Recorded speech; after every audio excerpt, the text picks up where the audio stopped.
الحمد للہ رب العالمین والصلاة والسلام علی اشرف الانبیاء والمرسلین اللہم رب اشرح لی صدری ویسر لی امری واحلل عقدۃ من لسانی یفقہوا قولی اللہم رب یسر ولا تعسر وتمم بالخیر وبک نستعین وبنبیک رؤوف الرحیم۔ اللہ پاک کی حمد و ثنا اور آقا دو جہاں نبی مکرم تاجدار عرب و عجم کی ذات گرامی پر درود و سلام کے بعد اللہ سبحانہ و تعالیٰ کا احسان عظیم ہے کہ اس نے ایک بار پھر ہمیں یہ توفیق عطا کی کہ ہم قرآن حکیم کی اس مجلس میں بیٹھ کر پھر اللہ کی کتاب کو سمجھنے، اس کو صحیح طریقے سے پڑھنے، اس پر عمل کرنے اور اس کا پیغام دوسرے لوگوں تک پہنچانے کا ذریعہ بنے۔ اس پر اللہ سبحانہ و تعالیٰ کا ہم جتنا بھی شکر ادا کریں وہ کم ہے، اور یہ رب کائنات کی بہت بڑی نعمت ہے کہ وہ یہ توفیق ہمیں دے دے کہ چند لمحے ہم اس کے پاک کلام کے ساتھ بیٹھ کر گزاریں۔ آج کی ہماری آیات جو ہیں وہ 54، 56 اور 57 کی آیات ہیں۔ کل ہم نے 54 تک کی آیات مکمل کر لی تھیں۔ آپ کو پتہ ہے کہ ہم جن آیات کریمہ کو پڑھنے اور سمجھنے کی کوشش کر رہے ہیں اس کا مخاطب بنی اسرائیل ہیں۔ اللہ سبحانہ و تعالیٰ نے اس قوم کو اپنی نعمتوں کی یاد دہانی کروائی، انہیں آل فرعون سے نجات دلائی، پھر دریا کو ان کے لیے پھاڑ دیا، یعنی دریا سے ان کے لیے حضرت موسیٰ علیہ السلام کے عصا کے معجزہ کے ذریعے راستہ بنایا، پھر ان کو نجات ملی۔ اس سے پہلے آل فرعون جو تھے وہ بنی اسرائیل کے بیٹوں کو ذبح کر دیتے تھے اور عورتوں کو زندہ چھوڑ دیتے تھے، تو اس پہ بھی رب کائنات نے ان کو اس مصیبت سے نجات دلائی۔ پھر رب کائنات نے ان کے لیے سمندر میں راستہ بنایا اور ان کی آنکھوں کے سامنے آل فرعون کو غرق کر دیا۔ پھر اس کے بعد جب وہ سمندر سے پار ہو کر اس قوم کو نجات مل گئی تو اللہ سبحانہ و تعالیٰ نے موسیٰ علیہ السلام کو کوہ طور پر بلایا 40 راتوں کے لیے، 30 راتوں کے لیے بعض جگہ پہ آیا، اور پھر 10 راتیں جو ہے وہ زیادہ ہو گئیں، تاکہ ان کو کتاب دیں، ان کی قوم کے لیے ایک دستور ان کو ملے۔ تو جب موسیٰ علیہ السلام اس کتاب کو لے کر واپس آئے تو اس قوم کے لوگوں نے کہا کہ ہم خود دیکھنا چاہتے ہیں کہ آپ نے اللہ سبحانہ و تعالیٰ سے اس کتاب کو کیسے سنا۔ اور ایک دوسری روایت ہے کہ 70 آدمیوں کو موسیٰ علیہ السلام نے ساتھ لیا، کیونکہ انہوں نے کہا کہ اس وقت تک ہم اعتبار نہیں کریں گے، آپ پر یقین نہیں کریں گے جب تک ہم خود دیکھ نہ لیں۔ تو جب وہاں گئے تو کہا کہ جب تک ہم اللہ سبحانہ و تعالیٰ کو خود نہ دیکھ لیں اپنی آنکھوں سے اس وقت تک ہم آپ پر اعتبار نہیں کریں گے۔ تو بیسیکلی ان آج کی جو ہماری آیات ہیں ان میں یعنی اس کے بعد آپ کو پتہ ہے کہ جب موسیٰ علیہ السلام کتاب لے کے آئے تو انہوں نے یعنی دیکھا کہ ان کی قوم بچھڑے کی عبادت میں مشغول تھی، انہوں نے بچھڑے کو اپنا معبود بنا لیا۔ آپ تصور کریں کہ ایک عام معاشرے میں اپنے بچے کو بھی کوئی والد یا والدہ نہیں کہہ سکتا، تو انہوں نے ایک گائے کے چھوٹے سے بچے کو اپنا معبود بنا لیا۔ تو انہوں نے بہت بڑا اپنے اوپر ظلم کیا، اور اس کے باوجود اللہ سبحانہ و تعالیٰ نے انہیں معافی عطا کی۔ یعنی شرک پر بھی، شرک اتنا بڑا گناہ ہے کہ ان الشرک لظلم عظیم، تو اس کے باوجود جب انہوں نے معافی مانگی تو اللہ سبحانہ و تعالیٰ نے انہیں معاف فرمایا اور پھر توبہ کرنے کا طریقہ بھی انہیں سکھایا۔ اب دیکھیں کہ شرک کی جو بہت بڑا گناہ ہے شرک، اس سے دنیاوی زندگی میں اگر آپ معافی مانگ لیتے ہیں اس وقت تک جب تک آپ موت کے فرشتے کو نہیں دیکھتے تو اس وقت تک معافی انسان کی قبول ہو جاتی ہے۔ ویسے تو فرعون نے بھی جب وہ پانی میں غرق ہو رہا تھا تو اس وقت اس نے معافی مانگی تھی اور کہا تھا کہ میں مسلمان ہو گیا ہوں، تو اللہ سبحانہ و تعالیٰ نے کہا کہ تم اس سے پہلے تو مسلمان نہیں ہوئے تھے۔ تو اب یہاں دیکھیں کہ ان آیات میں بیسیکلی توبہ کا طریقہ بتایا جا رہا ہے۔ انہوں نے بچھڑے کو پوجا، اس کی محبت نے ان کے دلوں میں گر کر لیا، پھر حضرت موسیٰ علیہ السلام کے سمجھانے سے انہیں ہوش آئی اور ندامت ہوئی اپنے گناہ پر، اور اپنی گمراہی کا یقین کر کے پھر توبہ استغفار کرنے لگے۔ انہیں پھر حکم ہوا کہ اب تم آپس میں قتل کرو، چنانچہ انہوں نے یہ کیا اور خدا تعالیٰ نے ان کی توبہ قبول کی اور قاتل اور مقتول دونوں کو بخش دیا۔ اس کی تفصیل جو پوری ہے وہ سورہ طٰ کی تفسیر میں انشاءاللہ ہم بیان کریں گے۔ حضرت موسیٰ علیہ السلام کا یہ فرمان کہ اپنے خالق سے توبہ کرو بتا رہا ہے کہ اس سے بڑا ظلم کیا ہوگا کہ تمہیں پیدا اللہ کرے اور تم پوجا غیروں کی کرو۔ ایک روایت میں ہے کہ موسیٰ علیہ السلام نے انہیں حکم خداوندی سنایا اور جن جن لوگوں نے بچھڑا پوجا تھا انہیں بٹھا دیا اور دوسرے لوگ کھڑے ہو گئے اور قتل کرنا شروع کیا۔ قدرتی طور پر اندھیرا چھایا ہوا تھا، جب وہ ہٹا تو انہیں روک دیا گیا، تو شمار کرنے پر معلوم ہوا کہ 70 آدمی جو تھے وہ قتل ہو چکے تھے اور ساری قوم کی توبہ قبول ہو چکی تھی۔ یہ ایک سخت فرمان تھا جس کو لوگوں نے پورا کیا، اپنے رشتہ داروں کو، والدین، بیٹا، بھائی، ایک دوسرے کو انہوں نے قتل کیا۔ تو مقتول کو شہید کا اجر دیا، قاتل کی اور تمام لوگوں کی توبہ قبول ہوئی۔ موسیٰ علیہ السلام اور ہارون علیہ السلام نے جب اس طرح قوم کا قتل دیکھا تو دعا کرنی شروع کی کہ خدایا اب تو بنی اسرائیل جو ہیں وہ مٹ جائیں گے، چنانچہ انہیں معاف فرما دیا گیا۔ اور پروردگار عالم نے کہا کہ اے میرے پیغمبر علیہ السلام، مقتولوں کا غم نہ کرو، وہ ہمارے پاس شہیدوں کے درجہ میں ہیں، وہ یہاں زندہ ہیں اور روزیاں پا رہے ہیں۔ اب آپ کو اور آپ علیہ السلام کی قوم کو صبر آیا اور عورتوں اور بچوں کی ذریعہ گریا ازاری موقوف ہوئی، تلواریں، نیزے، چھریاں چلنی بند ہوئی، آپس میں باپ بیٹوں بھائیوں میں قتل اور خون موقوف ہوا، اور خدا تواب رحیم نے ان کی توبہ جو ہے وہ قبول فرما لی۔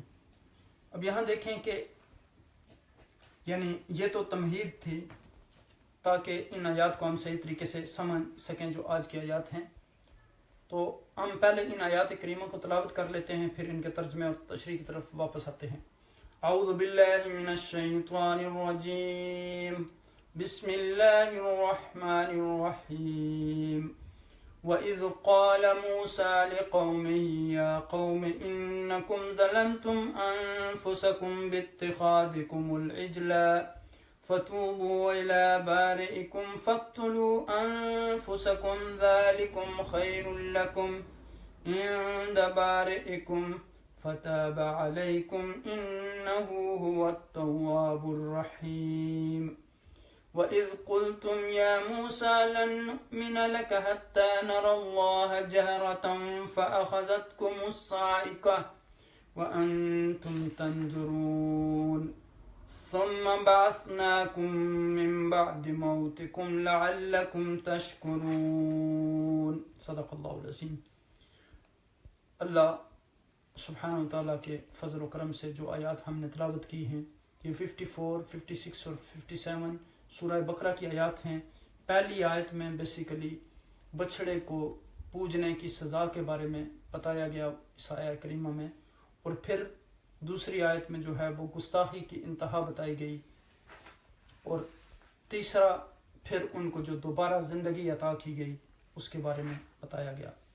اب یہاں دیکھیں کہ اس آیہ کریمہ میں فرمایا گیا کہ وَإِذْ قَالَ، اور جب کہا موسیٰ علیہ السلام نے لقومہ، اپنی قوم سے، لقوم اے میری قوم، انکم بے شک تم نے، ظلمتم نقصان کیا، انفسکم اپنا، باتخاذکم تم نے بنایا، العجل بچھڑا، فتوبوا الی بارکم توبہ کرو طرف تمہارا پیدا کرنے والا، فقتلوا اور مار ڈالو، انفسکم تمہاری جانیں، ذالکم یہ بہتر ہے تمہارے لیے، عند بارکم نزدیک تمہارے خالق کے،